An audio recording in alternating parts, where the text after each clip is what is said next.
Sir, FIR লেখার সময় মানুষ সবচেয়ে বড় ভুলটা কি করে?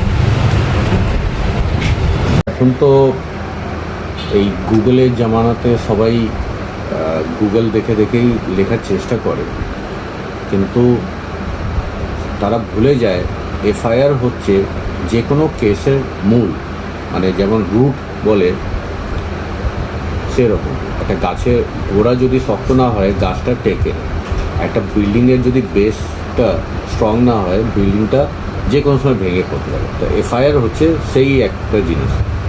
এটাকে একদম স্ট্রংলি যদি না লেখা হয় বা ফ্যাক্ট বা যা ডিটেল, মানে ডিটেলিং টাইম, এগুলো খুব ম্যাটার করে একটা এফআইআরে।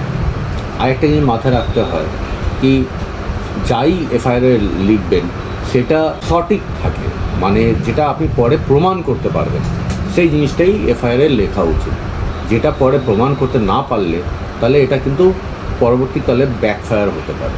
এই এফআইআরটা কিন্তু ব্যাকফায়ার হতে পারে, বা যার নামে আপনি এফআইআরটা করছেন সে কিন্তু ইজিলি কোর্টে বেল পেয়ে যাবে। আমি সাজেস্ট করবো কি এফআইআর লেখার সময় বা লেখার আগে সবসময় একটা আইনি পরামর্শ অবশ্যই নেবেন, একটা অ্যাডভাইস নিশ্চয়ই নেবেন। নমস্কার।